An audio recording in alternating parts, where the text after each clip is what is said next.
अच्छा बेटा, next topic हमारा है allotropic form of the mixture, sorry, allotropic form of matter, allotropic forms of matter.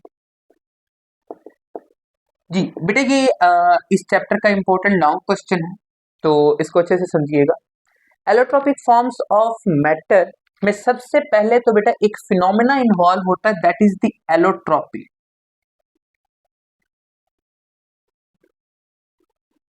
Allotropy, और उन फॉर्म्स को बनाने के लिए जो फिनोमेना है वो एलोट्रोपी, और जो फॉर्म्स हैं उनको बोलते हैं बेटा एलोट्रोपिक फॉर्म। बुक में जो डेफिनेशन लिखी हुई है उसमें देखें तो लिखा हुआ बेटा, elements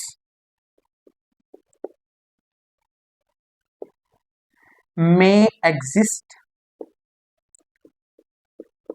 in more than one, more than एक से ज्यादा, more than one structural form, structural forms. मतलब अगर किसी एलिमेंट का एग्जिस्ट करना, एक एलिमेंट एक से ज्यादा स्ट्रक्चरल, स्ट्रक्चरल मतलब जाहिर तौर पर नजर आने वाली फॉर्म्स में एग्जिस्ट करता है तो उसको हम एलोट्रोपिक फॉर्म बोलते हैं। लेकिन इनके इसके आगे एक और डेफिनेशन का पार्ट है बेटा, एलिमेंट्स में exist in more than one structural form and have different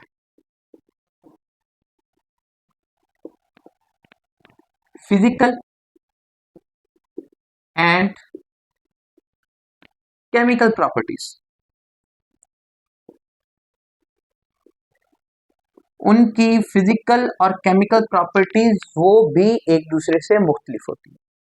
सादा सी बेटा मिसाल देता हूँ, दूध, मिल्क है हमारे पास, वो दही की फॉर्म में भी एग्जिस्ट करता है, वो मिल्क की फॉर्म में भी एग्जिस्ट करता है, वो लस्सी की फॉर्म में भी एग्जिस्ट करता है, वो बटर की फॉर्म में भी एग्जिस्ट करता है।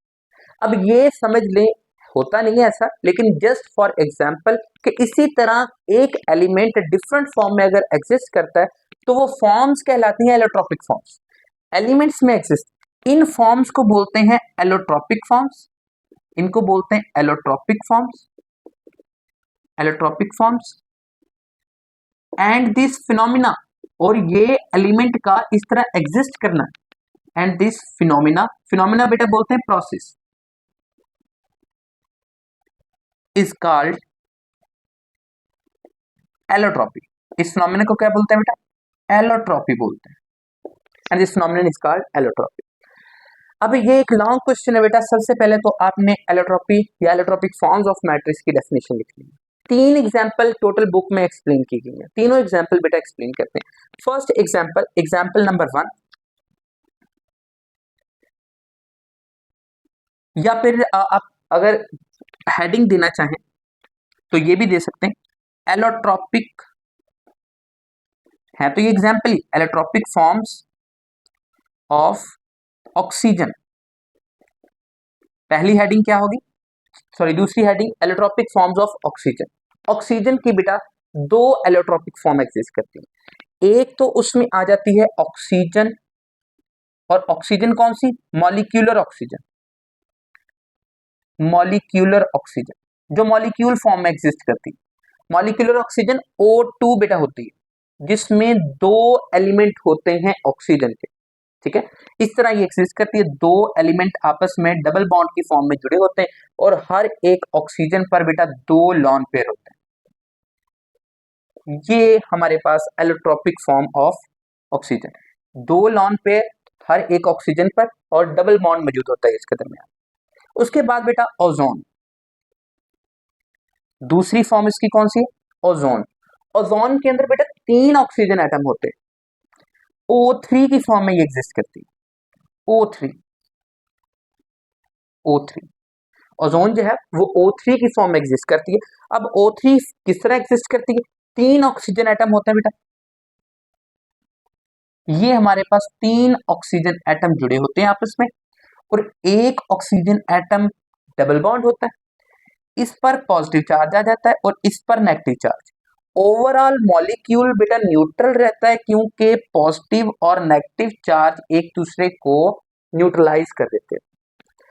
इसका स्ट्रक्चर ये होता है, ओवरऑल ये पॉजिटिव नेगेटिव चार्ज को कैंसिल आउट कर देता है और पूरा मॉलिक्यूल क्या होता है, स्टेबल फॉर्म में रहता है। ठीक है बेटा, तो ये allotropic form of oxygen, allotropic form of oxygen.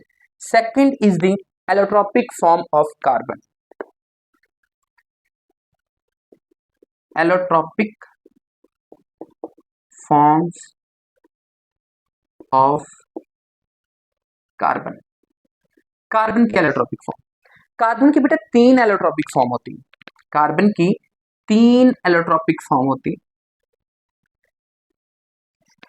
First जो इसकी एलोट्रॉपिक फॉर्म है दैट इज द डायमंड, जिसको हम हीरा बोलते हैं, ज्वेलरी के अंदर यूज होता है बेटा डायमंड।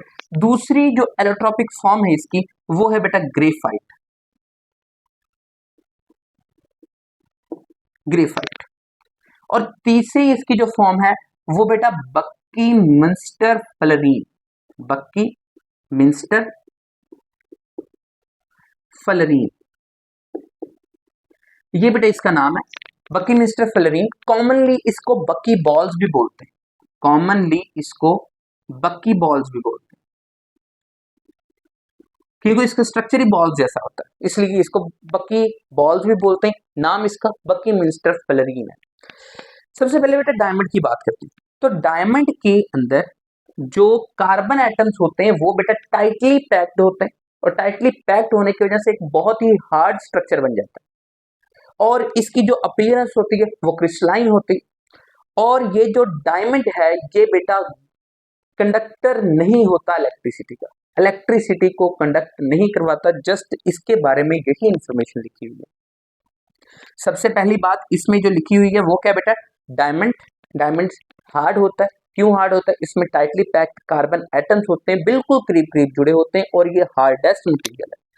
ग्रेफाइट की अगर बात करें तो ग्रेफीन हम पीछे पढ़ चुके हैं, ग्रेफाइट के अंदर कार्बन एटम्स की लेयर्ड होती है, और लेयर किस तरह होती है, ये लेयर्स हेक्सागोनल स्ट्रक्चर होते हैं, हेक्सागोनल पैटर्न के थ्रू। आपको स्क्रीन पर शो हो भी रहा होगा कि हेक्सागोनल पैटर्न के थ्रू ये रिपीटेड होते हैं और ये लेयर्स की फॉर्म में मौजूद होता है।